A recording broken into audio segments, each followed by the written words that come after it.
जय श्री राम। राम कथा, जैसा कि नाम है राम कथा, प्रभु श्री राम के जीवन की कथा। प्रभु श्री राम का जब भी हम नाम लेते हैं तो साथ में मर्यादा पुरुषोत्तम श्री राम, जीवन मर्यादित, पुरुषों में उत्तम। तो जब प्रभु श्री राम की कथा की बात आती है तो नाम आता है रामचरितमानस। प्रभु श्री राम के समस्त जीवन का चित्रण है रामचरितमानस। तुलसीदास जी लिखते हैं रामचरितमानस में, यह चरित जे गावही हरि पद पावही ते न परहि भोगु। अर्थात जो व्यक्ति रामचरितमानस का पाठ करते हैं, इसका सत्संग करते हैं, वे संसार रूपी कुएं से मुक्त हो जाते हैं और हरि के चरणों को प्राप्त करते हैं। अब देखिए, जो मनुष्य शरीर है, तुलसीदास जी ने यहां भी बहुत अच्छे से लिखा है, बड़े भाग मानुष तन पावा सुर दुर्लभ सदग्रंथि गावा। ये जो मनुष्य का शरीर मिला है ना, ये भगवानों के लिए भी, सुर के लिए भी दुर्लभ है। तो जब आपको शरीर मिला है तो इसका सदुपयोग करें, प्रभु के चरणों में भक्ति करें, प्रभु के चरणों में हमेशा उनकी भक्ति करें। यही इस जीवन का सार है। अब जब रामचरितमानस की बात करते हैं तो राम कथा हरि अनंत, हरि कथा अनंता।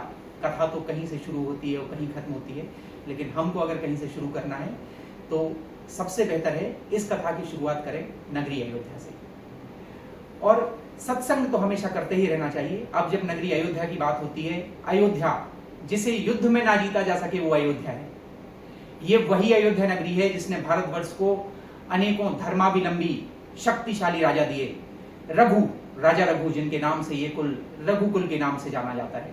उसके बाद कई राजा हुए, राजा दिलीप, राजा भगीरथ, जिनकी तपस्या से मां गंगा धरती पर अवतरित हुई। भागीरथ की वजह से भी मां भागीरथी नाम से जानी जाती है। इसी कुल में एक धर्मावलंबी रघुकुल शिरोमणि राजा हुए दशरथ, और राजा दशरथ के बाद राजा राम, और बाकी की कथा हम आगे देखेंगे। तो अयोध्या नगरी का इस कथा में मुख्य भाग है। अयोध्या नगरी इस कथा के केंद्र बिंदु में है। अयोध्या नगरी का इस वजह से भी जिक्र बढ़ जाता है कि अयोध्या नगरी ये वही नगरी है जो कई समय से प्रतीक्षा कर रही थी अपने राजा राम का। अयोध्या नगरी का तप, अयोध्या नगरी का त्याग कहीं भी किसी से कम नहीं है। भरत जी की प्रतीक्षा तो त्रेता युग में समाप्त भी हो गई थी, लेकिन अयोध्या नगरी की प्रतीक्षा कलयुग में भी रही और बहुत समय के बाद जाके समाप्त हुई। तो बात करेंगे राजा दशरथ की। त्रेता युग का समय था, अयोध्या नगरी में हुए राजा दशरथ। अवधपुरी रघुकुल मणि राऊ, वेद विदित तेहि दशरथ नाऊ। धर्म धुरंधर गुणनिधि ज्ञानी, हृदय भगति मति सारंग पानी। रघुकुल शिरोमणि राजा दशरथ हुए, जिनका वेदों में भी उल्लेख है। धर्मावलंबी, प्रजापरायण, सभी तरह से राजा की भूमिका को निभाने वाले और भगवान विष्णु के परम उपासक। यहाँ पे सारंग पानी शब्द का उपयोग किया है। भगवान विष्णु है, सारंग धनुष को धारण करते हैं, इसलिए सारंग पानी उनका नाम दिया गया है।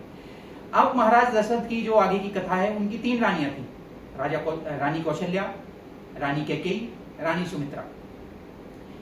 कौशल्यादि नारी प्रिय, सब आचरण पुनीत, पति अनुकूल प्रेम दृढ़, हरिपद कमल विनीत। अच्छा आचरण करने वाली, प्रभु के चरणों में ध्यान लगाने वाली, पति के अनुरूप आचरण करने वाली, सभी तरह से सदाचरण की तीनों रानियां थी। राजा दशरथ जब अयोध्या नगरी पर शासन कर रहे थे, हमारे धर्मों में कुछ तरह के सुखों का उल्लेख है।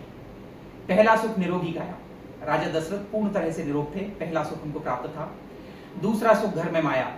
अब जो राजा अयोध्या नगरी पर शासन कर रहा हो, माया की कहीं कोई कमी नहीं है। राजा दशरथ दूसरे भी सुख को पर्याप्त तरह से भोग कर रहे थे। तीसरा सुख स्त्री गुणकारी। तो जैसा कि तुलसीदास जी ने उल्लेख किया है, कौशल्या आदि नारी प्रिय, सब आचरण पुनीत। तीसरे भी सुख से महाराज दशरथ वंचित नहीं थे। और चौथा सुख पुत्र आज्ञाकारी। अब पुत्र आज्ञाकारी होने से पहले पुत्र का होना बहुत जरूरी है। तो महाराज दशरथ चौथे सुख से वंचित थे, क्योंकि राजा दशरथ की कोई संतान नहीं थी। एक दिन राजा दशरथ ऐसे ही बैठे हुए थे, और जब व्यक्ति एकांत में बैठता है तो कई तरह के ख्याल उसके दिमाग में आते हैं। राजा दशरथ के दिमाग में भी ख्याल आया कि मेरे यहाँ कोई संतान नहीं है, इस कुल को आगे कौन बढ़ाएगा, ये कुल आगे कैसे बढ़ेगा।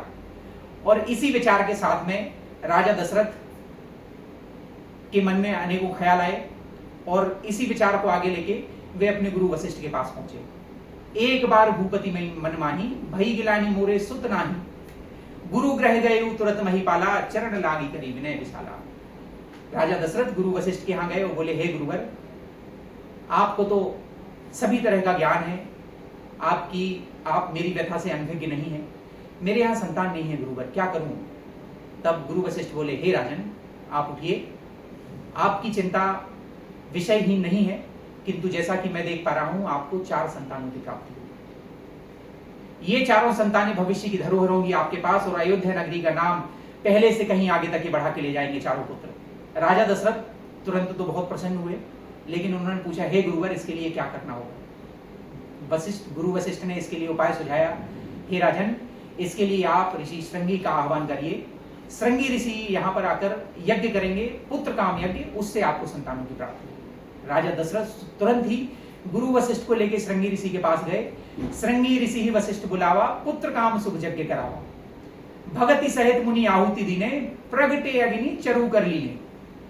अब जब श्रृंगी ऋषि आए राजा दशरथ के निवेदन पर, उन्होंने यज्ञ की आहुति दी, और उसके परिणाम स्वरूप अग्निदेव प्रसन्न हुए और अपने हाथों में खीर का कटोरा लेकर सामने प्रत्यक्ष राजा दशरथ के सामने उपस्थित हुए और बोले, हे राजन, आपका जो यज्ञ है यह सफल हुआ। पुत्र कामेष्टि यज्ञ जो आपने किया है, इसका फल लेकर मैं आपके सामने उपस्थित हुआ हूं। ये खीर है, जाकर अपनी रानियों को दे दीजिए, शीघ्र ही आपको सुखद समाचार मिलेगा। राजा दशरथ ने सभी ऋषि मुनियों को प्रणाम किया, अग्निदेव को प्रणाम किया, बहुत बहुत धन्यवाद प्रेषित किया, और सुख की आनंद की अनुभूति करते हुए राजा अपनी महल की तरफ प्रस्थान किए। महल में जाते साथ ही खीर के 2 भाग किए। आधा भाग बड़ी रानी कौशल्या को दिया। अब जो आधा भाग बचा था उसके फिर 2 भाग किए गए, उसमें से भी आधा भाग रानी कैकेयी को दे दिया गया। फिर आधा भाग बचा, उसके फिर आधे 2 भाग किए गए, और वे दोनों आधे भाग रानी कौशल्या और रानी कैकेयी ने, तीनों रानियों में बहुत ही स्नेह था आपस में, तो रानी कौशल्या और रानी कैकेयी ने वो दोनों भाग रानी सुमित्रा को दे दिए। और भगवान के आशीर्वाद से, ऋषि मुनियों के आशीर्वाद से रानियां जल्द ही गर्भवती हुई, और महल में सभी तरह सुखद समाचार पहुंच गया कि बहुत ही जल्द अयोध्या नगरी को उसका उत्तराधिकारी मिलने वाला है। अब धीरे धीरे समय आगे व्यतीत हुआ, और अंततः वो सुखद समय आ गया जिसकी प्रतीक्षा सभी को, चाहे सुर हो, चाहे मानव हो, चाहे धर्मावलंबी लोग हो, ऋषि मुनि, राजा दशरथ, उनकी रानियां, सभी को बहुत समय से इस पल की, इस क्षण की प्रतीक्षा थी। और वो क्षण आ गया जब प्रभु श्री राम का जन्म होने वाला था। और जब प्रभु श्री राम का जन्म होने वाला था, तब सभी चीजें ही अपने अनुकूल हो गई। जोग लग्न ग्रह बार तिथि सकल भय अनुकूल, चर अरु अचर हर्ष जुत राम जन्म सुखमूल। जोग लग्न ग्रह बार तिथियां सभी अपनी अनुकूल अवस्था में आ गई।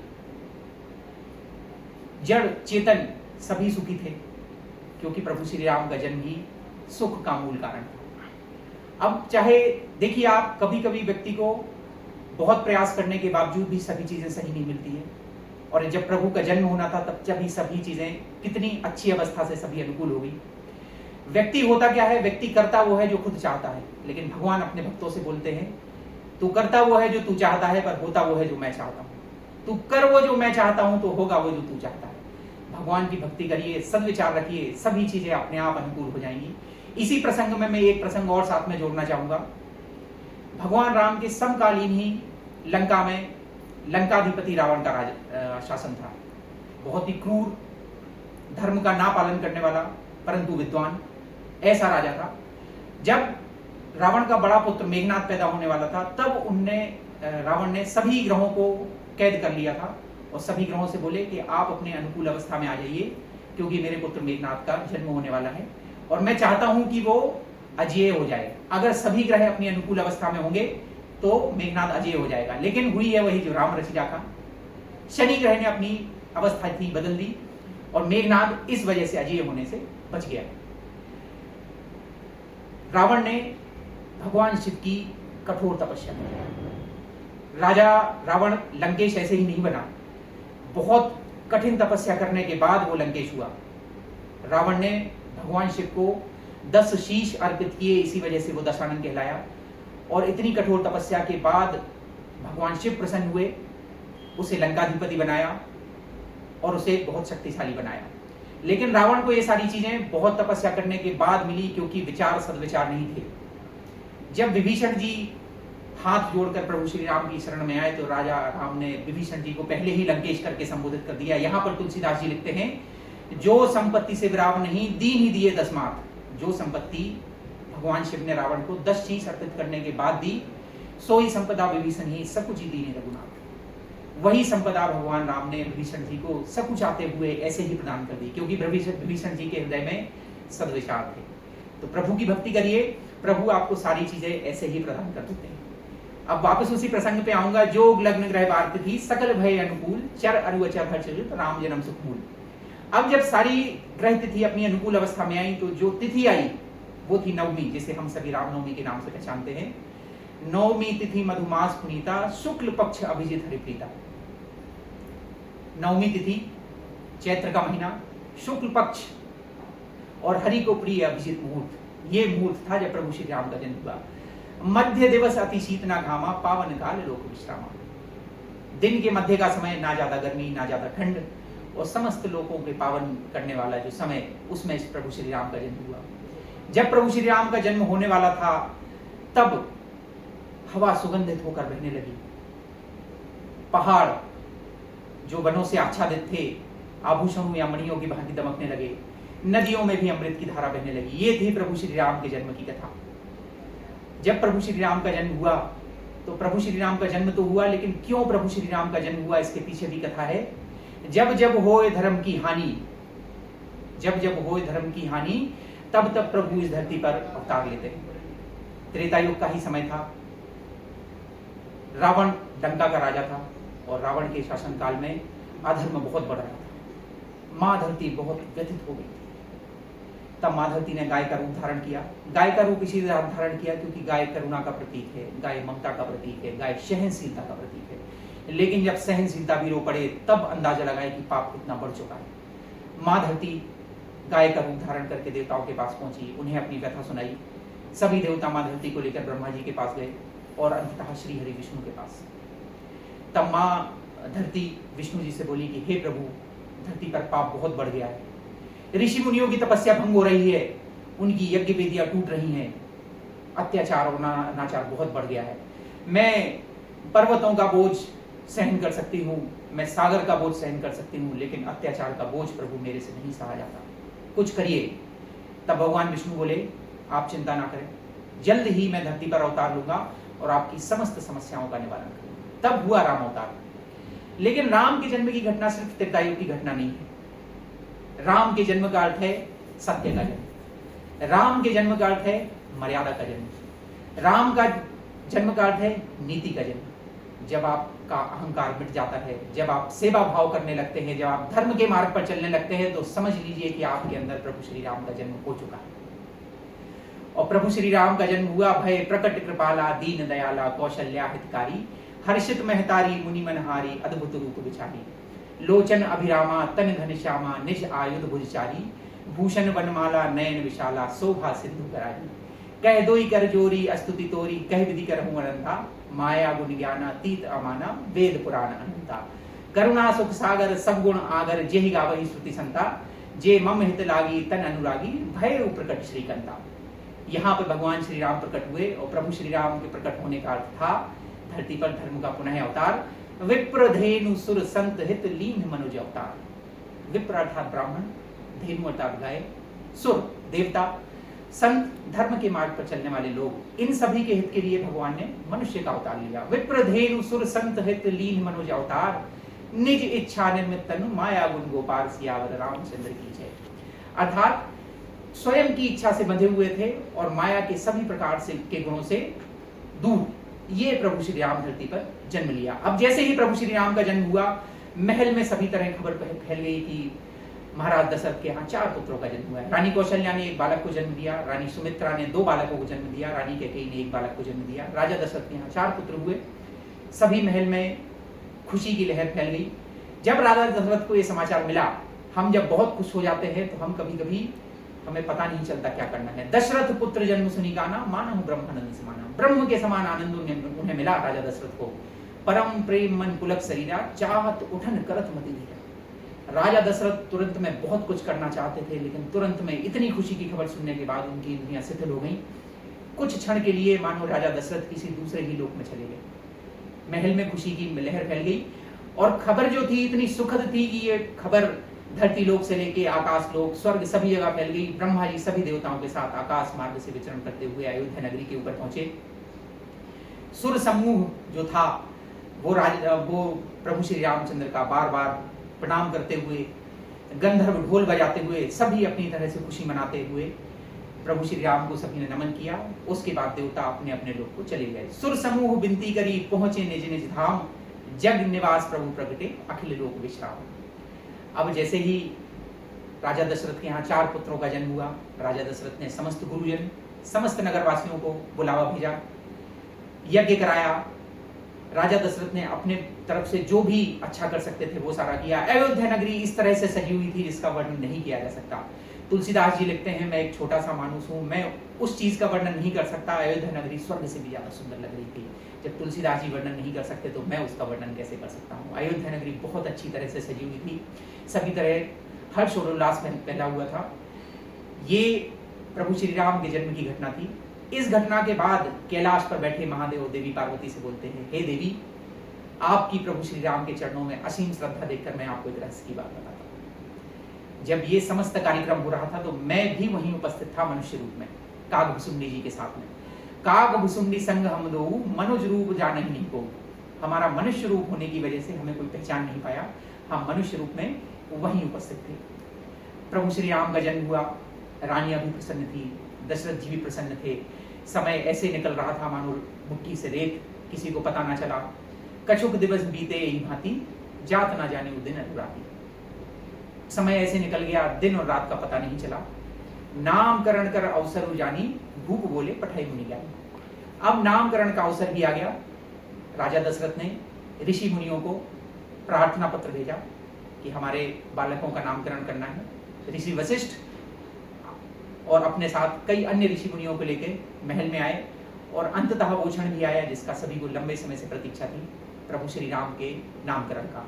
अब देखिए, प्रभु श्री राम जिनका जन्म होना था, त्रेता युग में होना था, कहाँ होना था, किस क्षण में होना था, सब पहले से विदित था। लेकिन वो भी प्रभु मानव रूप में आकर अपना ही स्वयं नामकरण करा रहे हैं और दूसरे को तो केवल मार्गदर्शक की भूमिका में रख रहे हैं। ऋषि वशिष्ठ बैठे और राजा दशरथ से बोले, हे राजन, आपके चारों पुत्र बहुत ही तेजस्वी और आपके पास भविष्य की धरोहर है, और इनके नामकरण के लिए मैंने कुछ नाम मेरे विचार में आ रहे हैं। मैं कुछ नाम आपको जो उपयुक्त हैं वो सुझाता हूं। जो आनंद सिंधु सुख राशि, सी करते तेरे लोक सुपासी, सो सुखधाम राम असनामा, अखिल लोकदायक विश्राम। जो आनंद के समुद्र हैं, अर्थात जिनके कण कण से समस्त लोक आनंदित हो जाता है, जो सुख के धाम है वही राम है। 2 अक्षरों का आपके बड़े पुत्र का नाम वो राम है। दूसरा पुत्र, आपका जो दूसरा पुत्र है, ये भी तीनों लोकों में महान है, इसकी महिमा नहीं गाई जा सकती। विश्व भरण पोषण कर जोई, ताकर नाम भरत सोई। जो समस्त विश्व का भरण पोषण करेगा वो भरत है। आपका तीसरा पुत्र, जाके सुमिरन ते रिपुनासा, नाम शत्रुघ्न वेद प्रकाशा। जिसके स्मरण मात्र से शत्रुओं का नाश होगा वो शत्रुघ्न।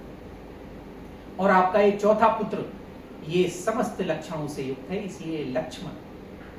लक्षण धाम राम प्रिय, सकल जगत आधार, गुरु वशिष्ठ तहि राखा, लक्ष्मण नाम उधार।